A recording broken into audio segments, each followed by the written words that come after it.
Hello friends, BRM academy में आपका स्वागत है। इसके पहले हमने कंपनी रूल का जो कि 1786 तक कर चुके थे, ठीक है, एक्ट ऑफ 1786। उसके बाद हम स्टार्ट करते हैं चार्टर एक्ट। इसके बाद क्या आता है? Charter act. चार्टर एक्ट 1793, ठीक है। ये चार्टर एक्ट्स जो थे, 4 चार्टर एक्ट्स आए थे और प्रत्येक चार्टर एक्ट 20 ईयर्स के गैप में आए थे, ठीक है। तो आपको एक का अगर डेट याद रहेगा, जैसे ये हो गया 1793, इसमें 20 ऐड करेंगे तो 1830, 1833, 1853। तो टोटल 4 चार्टर एक्ट आए थे। तो ठीक है, वन बाय वन हम देखते हैं। तो फर्स्ट चार्टर एक्ट 1793, इसमें क्या हुआ था? इसके पहले वाले में क्या हुआ था? लॉर्ड कॉर्नवालिस गवर्नर अपॉइंट किए गए थे। उनकी 2 डिमांड थी। क्या डिमांड थी? ओवर राइडिंग पावर उनको चाहिए था अपनी काउंसिल के ऊपर, उन्हें मिल गई थी। दूसरा क्या था? उन्हें कमांडर इन चीफ की पोस्ट भी चाहिए, तो दोनों उनकी बात मान ली गई थी। इसमें क्या हुआ? इस एक्ट में इनकी जो ओवर राइडिंग पावर रखी थी वो एज इट इज रखी गई, ठीक है। लेकिन इनकी कमांडर इन चीफ, ये वाला इधर देखिए, हम इधर लिख दिए हैं, कमांडर इन चीफ की पोस्ट जो थी वो एज इट इज नहीं, उसमें चेंजेस किया गया। उसमें यहाँ क्या चीज़ किया गया? मतलब कमांडर है आप, कमांडर इन चीफ कोई जरूरी नहीं है कि वो मतलब गवर्नर जनरल ऑफ बंगाल ही रहे, ठीक है। उसके अलावा भी कोई हो सकता है। और वो काउंसिल का मेंबर तब तक नहीं हो सकता कमांडर इन चीफ जब तक उसे अपॉइंट ना किया जाए, ठीक है। तो फर्स्ट चेंज क्या हुआ था कि कमांडर इन चीफ पोस्ट मतलब गवर्नर जनरल कोई जरूरी नहीं कि वही रहेगा, कोई भी हो सकता है, ठीक है। और होने के साथ साथ वो जरूरी नहीं है कि मतलब वो अगर कमांडर इन चीफ हो गया तो वो काउंसिल का मेंबर होगा। वो काउंसिल का मेंबर तब तक नहीं होगा जब तक उसे अपॉइंट नहीं किया जाएगा, ठीक है। अब आते हैं फर्स्ट पे। तो ओवर राइडिंग पावर वो एज इट इज कंटिन्यू आ रही है।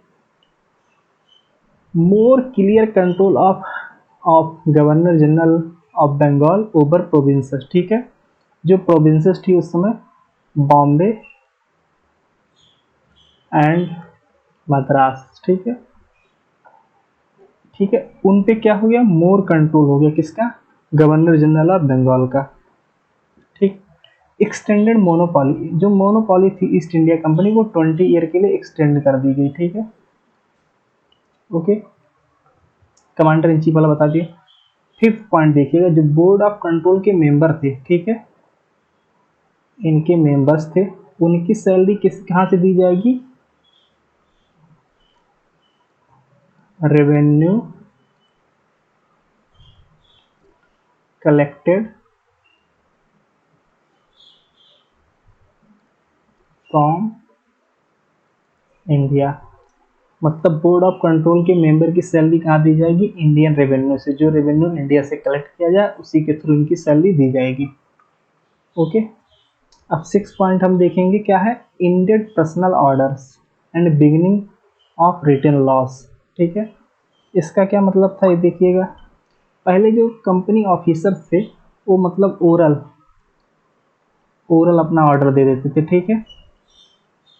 लेकिन इस एक्ट के थ्रू क्या डिफाइन कर दिया कि ओरल ऑर्डर कोई नहीं दिया जाएगा, ठीक है। कोई भी कंपनी का वर्कर ऑफिसर कंपनी के बिहाफ पे कोई भी ऑर्डर देता वो क्या होगा? रिटन होगा, रिटन ऑर्डर होगा, ठीक है, रिटन ऑर्डर होगा। और ये भी इनको इंस्ट्रक्शन दिया गया था कि वो जो ऑर्डर होगा, क्योंकि ये लोग इंग्लिश थे तो इंग्लिश में करते थे, उसका ट्रांसलेटेड वर्जन इंडियन लैंग्वेज में ट्रांसलेटेड वर्जन होना चाहिए, ठीक है। तो आप जिस भी एरिया में रहे, इंडियन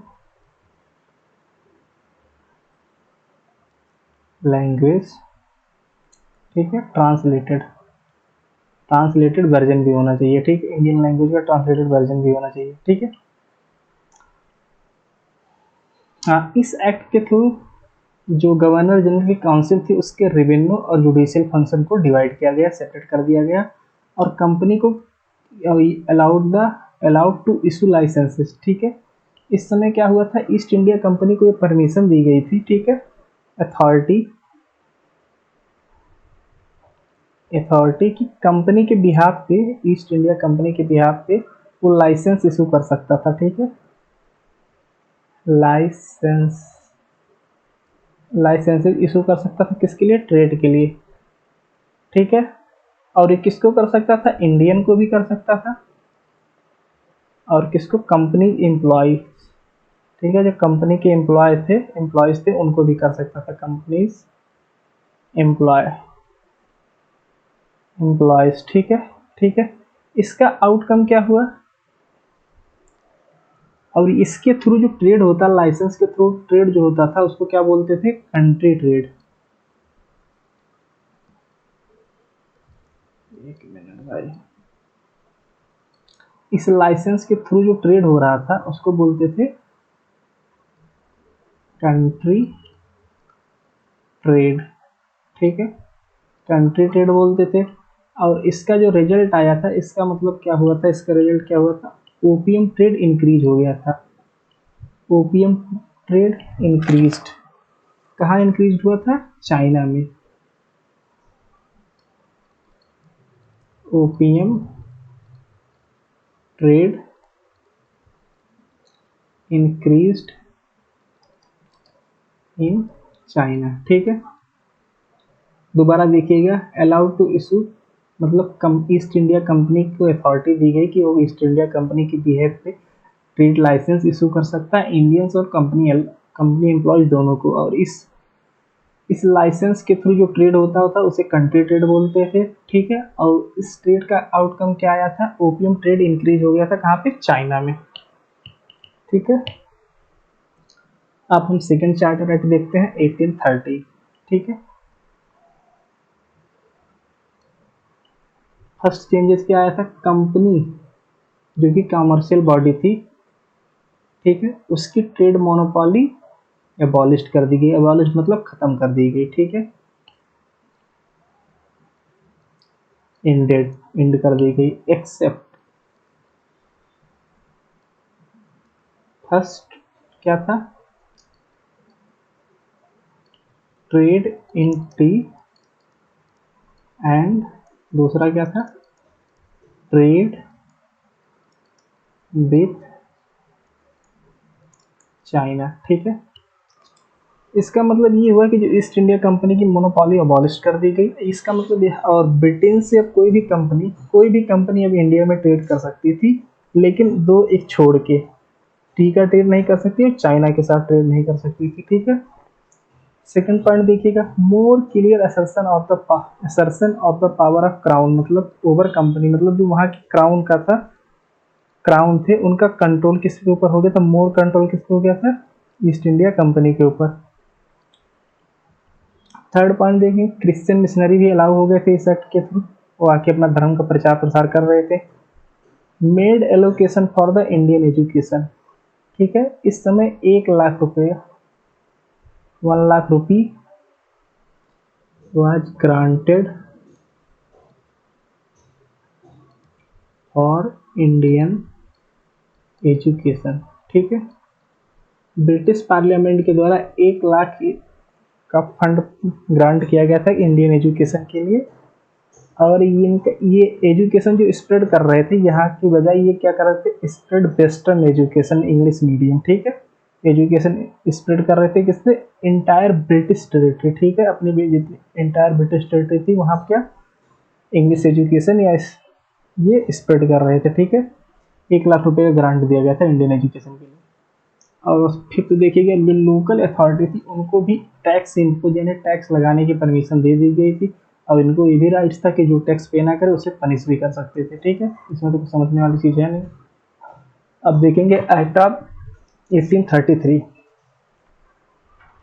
अगर हम चार्टर एक्ट ऑफ 1833 की बात करें तो ये इसको क्या बोलते हैं? तो फाइनल स्टेप टुवर्ड सेंट्रलाइजेशन, मतलब सेंट्रलाइजेशन कहाँ से स्टार्ट हुआ था?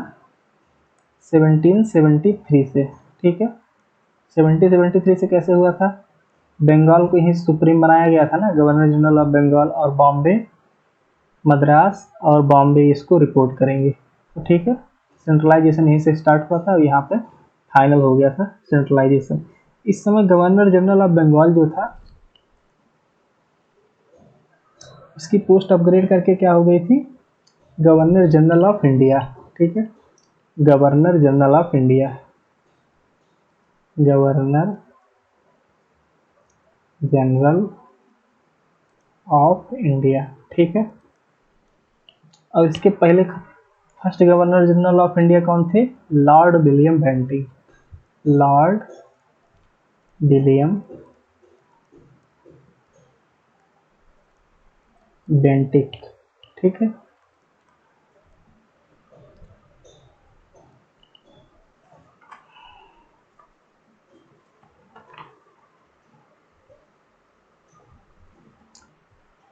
इसका मतलब क्या हुआ कि जितने भी ईस्ट इंडिया कंपनी की पावर्स थी अब वो किसके हाथ में थी? Governor general of India. और ये इंटायर ब्रिटिश टेरिटरी जो थी उसके ऊपर अथॉरिटी कर सकता था, ठीक है, इंटायर ब्रिटिश टेरिटरी, ठीक है, कंपनी की जो भी थी।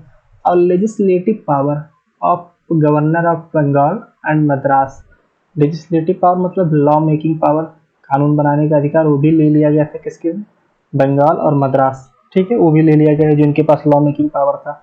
अब क्या किया? गवर्नर जनरल ऑफ इंडिया ये ले लिया गया, ठीक है। उसके बाद क्या था? अब लॉ बनाएगा कौन? तो जो इंटायर टेरिटरी ऑफ इंडिया जो थी, ठीक है, उस पर अब कौन लॉ बनाएगा? गवर्नर जनरल ऑफ इंडिया, ठीक है। इनको लॉ बनाने का अधिकार था, इनसे भी ले लिया बंगाल और मद्रास से, ठीक है। तो वही है, governor general of India had full legislative power of entire British India. Trade monopoly जो थी वो फुल्ली अबॉलिश कर दी गई, ठीक है। अब इनसे टी वाला भी छीन लिया गया, टी वाला भी ले लिया गया, और दूसरा चाइना के साथ भी दोनों ले लिया गया। अब मतलब कोई भी कंपनी आके इंडिया में फ्रीली ट्रेड कर सकती थी, ठीक है। और कंपनी जो कि कॉमर्शियल बॉडी थी, अब देखेंगे क्या बन गई? प्योरली एडमिनिस्ट्रेटिव बॉडी, ठीक है, प्योरली एडमिनिस्ट्रेटिव बॉडी।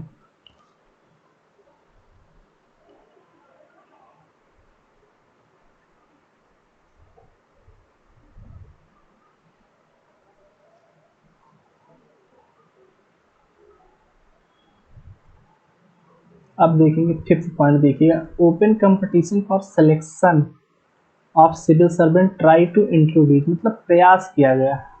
अब इसमें क्या प्रयास हुआ था देखिएगा, ये होगी बोर्ड ऑफ कंट्रोल, ठीक है। बोर्ड ऑफ कंट्रोल जो था उसने रिकमेंड किया था इसके लिए कि ओपन कंपटीशन होना चाहिए सिलेक्शन फॉर सिविल सर्वेंट्स, और उसने ये तो कहा था, और इसमें इंडियंस अलाउ होने चाहिए, इंडियंस अलाउ, ठीक है। और इसी में एक लाइन और मतलब उसने ऐड किया था, स्टेटेड, यहाँ तक उसने कहा था स्टेटेड कि ईस्ट इंडिया कंपनी की किसी भी कोई भी ऐसी पोजीशन नहीं होनी चाहिए कंपनी के एडमिनिस्ट्रेशन में जहाँ की इंडियंस ना हो। मतलब ये सपोज दैट कोई आपको लिख देते हैं, ठीक है, स्टेटेड द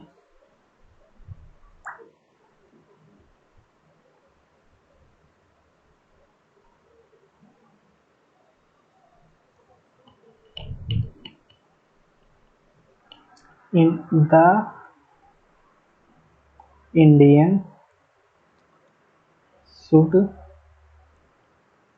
not debarred, डिबेरेड मतलब वंचित रहना, from holding any place office and employment under the company,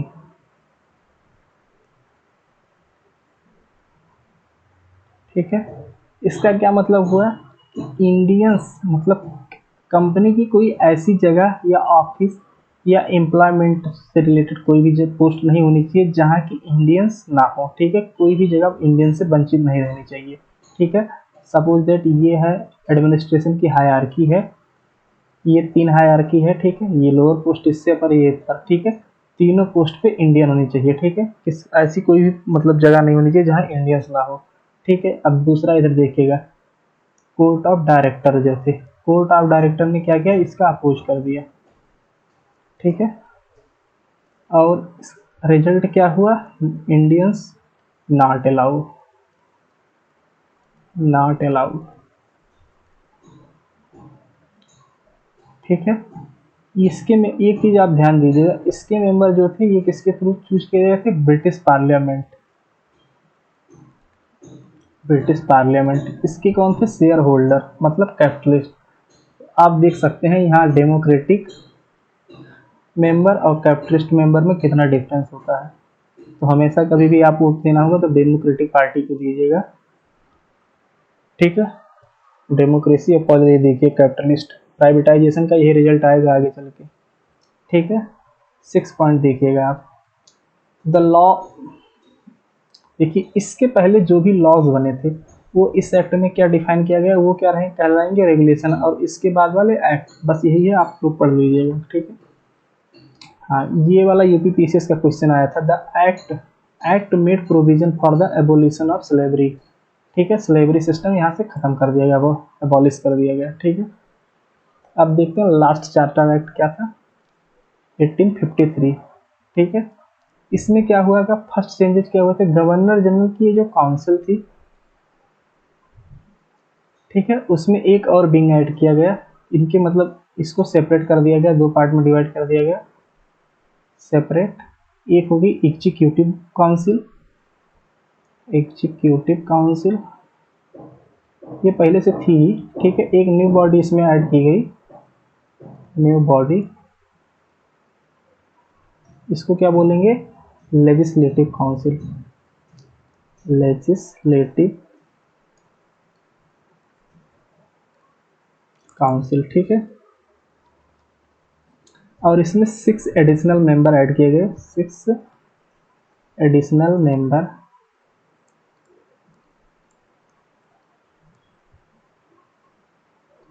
member add किए गए, ठीक है, ऐड किए गए।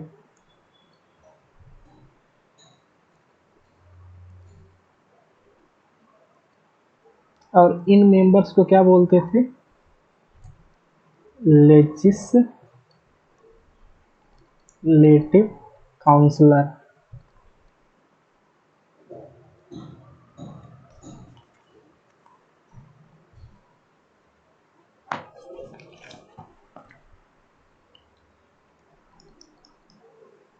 लेजिस्लेटिव काउंसलर बोलते थे किसकी, काउंसिल की, ठीक है। और ये जो लेजिस्लेटिव काउंसिल थी, हाँ देखिए जरा देखिए थे, इनको क्या बोलते थे, लेजिस्लेटिव काउंसलर टू काउंसिल लिख रखे हैं, ठीक है। और ये जो नई बॉडी बनी थी, ये लेजिस्लेटिव काउंसिल, इस काउंसिल को क्या बोला जाता था, इंडियन लेजिस्लेटिव काउंसिल, ठीक है, इंडियन या लेजिस्लेटिव काउंसिल, ठीक है। और this legislative wing of the council function as, मतलब वर्क करता था किसके साथ, as a mini parliament, mini parliament की तरह काम करता था, adopting the same procedure and process by British parliament, मतलब ब्रिटिश पार्लियामेंट को जो सेम प्रोसेस और प्रोसीजर था वो अडॉप्ट किया गया था किसकी, इंडियन लेजिस्लेटिव काउंसिल के द्वारा, ठीक है। सेकंड देखेंगे क्या हुआ था, company rule was extended without a timeline, ठीक है। कंपनी रूल एक्सटेंड किया गया लेकिन विदाउट टाइमलाइन के एक्सटेंड किया गया, ठीक है। इसका क्या मतलब हुआ कि कंपनी रूल कभी भी ब्रिटिश पार्लियामेंट के द्वारा जब वो चाहेगा वो खत्म किया जा सकता है। It was written the position of Indian territory on the trust of British crown, ठीक है। और ओपन कंपटीशन इंट्रोड्यूस हो गया था इस एक्ट के थ्रू। तो किस एक्ट के थ्रू इंट्रोड्यूस हुआ था, 1853। ट्राई किया कब किया गया था, 1833, ठीक है। हाँ ये देखिए लोकल रिप्रेजेंटेशन, ठीक है, ये देखिएगा, ये जो लेजिस्लेटिव काउंसिल थी, लेजिस्लेटिव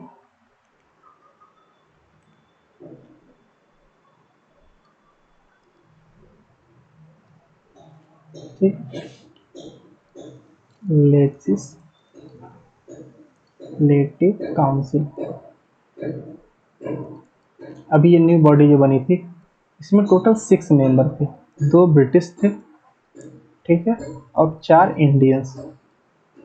इस यहीं से ही लोकल रिप्रेजेंटेशन स्टार्ट की। वो इंडियन कहाँ कहाँ से, ये देख लीजिए कहाँ कहाँ से थे। यहाँ लोकल प्रोविंसेस जो थे, फर्स्ट क्या था, बंगाल, सेकंड बिहार, थर्ड क्या था,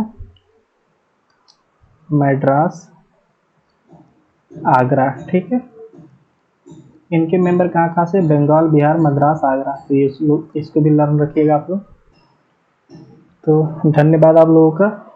तो आज हमारा क्या हुआ, ब्रिटिश रूल का, इस ब्रिटिश रूल का कंपनी रूल खत्म हो गया। ठीक है, इसके बाद हमारा थर्ड सेशन जो होगा वो होगा क्राउन रूल। ठीक है, और आप लोग चैनल को सब्सक्राइब करना मत भूलिएगा।